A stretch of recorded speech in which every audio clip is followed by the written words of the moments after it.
guys! How are you today? Again, this is Chef Deborah. And today, I'm going to teach you some French bread. You know, French bread is very popular in France. This is originated in France.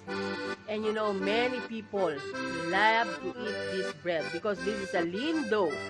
Lean bread means it don't have any fats inside. You know guys, this French bread or baguette, or what we call baguette, this is very tricky. You know, you need to be knowledgeable about the process because there is a many kinds of process doing this bread. But I make a very simple process for you, but it will get the very good quality baguette and also get the characteristic of very nice baguette or French bread. One is called this long stick bread, French bread, or long loaf bread, or baguette. But I called it baguette or French bread. Okay? You know guys, wherever you are, you can make this French bread very, very easily. If you follow my step, what's the process, what I did. And of course, you have to subscribe to my YouTube channel and click the bell. Don't ever forget to click the bell so that you will notify if ever I uploaded a new baking and cooking video. You can learn something and add it to your new knowledge. And of course, I'll give you a proven and very nice recipe every time. So, come on, watch and learn with Chef Deborah. Subscribe now and click the bell button.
Only 5 ingredients for this baguette. We need 500 grams of all-purpose flour, 400 ml of water, 10 grams of salt, 4 grams of instant yeast, and 25 ml of honey. And of course, I ready a perforated molder or form for baguette.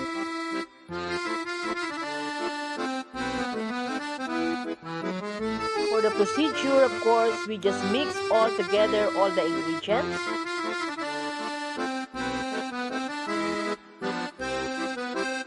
And I mix the mixture by the use of my hand. No need to use mixer. I'm not using any mixer for this baguette. Just continue mixing until all ingredients are incorporated. After mixing, you need to cling wrap and then rest it for the first rest for 30 minutes. After 30 minutes, fold the dough like this, and then you have to put some water with your hand so that it will not stick to your hand. Again, cling wrap again and rest again for the second rest for 30 minutes. After the second rest, of course, same procedure. You need to fold again the dough.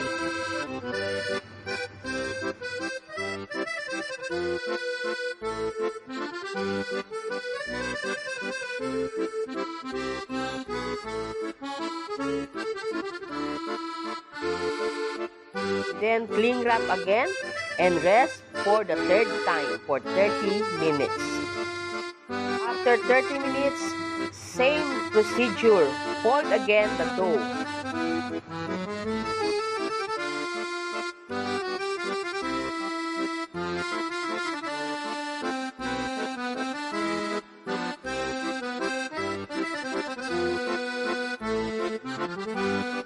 Cling wrap again the dough and rest for the fourth time for another 30 minutes.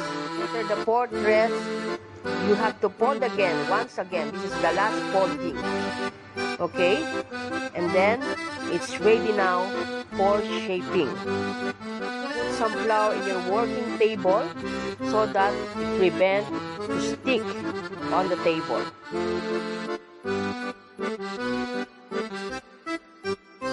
Divide the dough into 4 pieces.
Now you can rest again for another 30 minutes before baking.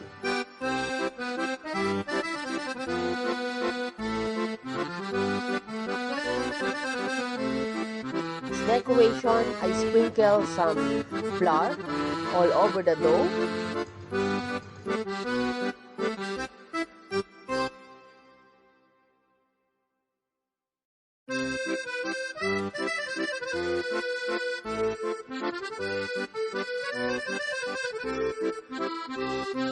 So it's time to score the dough.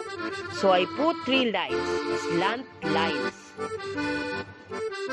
We need to scoring the lobes because this one, it creates a visually nice pattern after baking. Also controls the expansion of the bread while baking.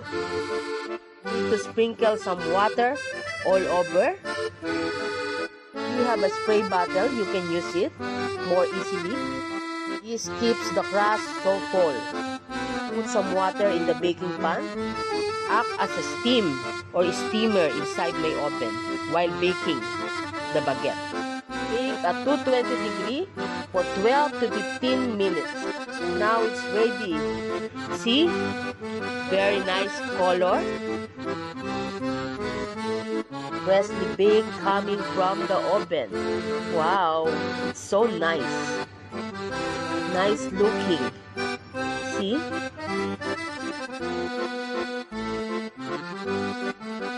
You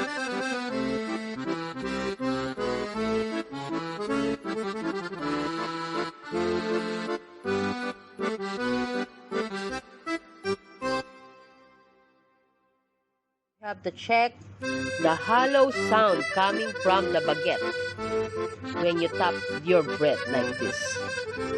And also, see, must be crisp from the outside or crispy. This is perfect, really. It's very nice texture.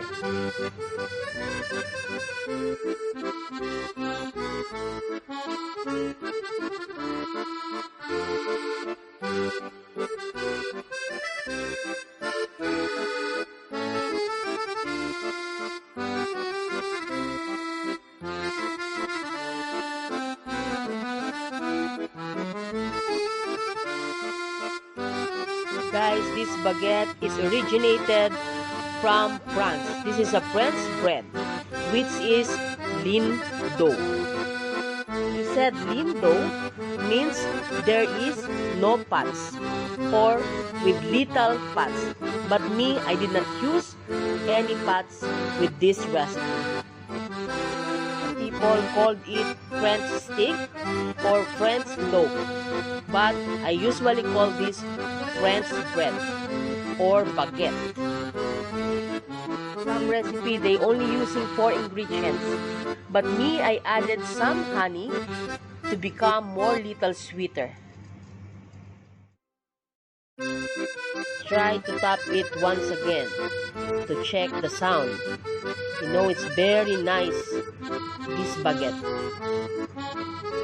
I hear the hollowed sound, and then when I press also, the crispiness is there.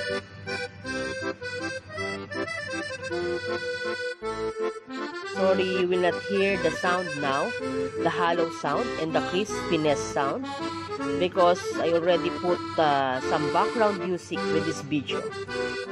Personally, when you try it to bake in your home, try to tap it, because these are the characteristics of the baguette. When you hear that sound, the hollow sound and the crispiness sound.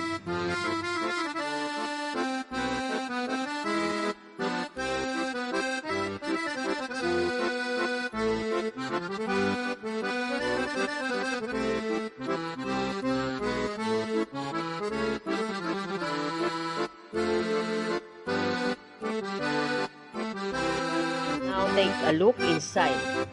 So it must be chewy texture when you eat it. And now guys, like and share this video, subscribe to my YouTube channel, and follow me in Instagram and Facebook page.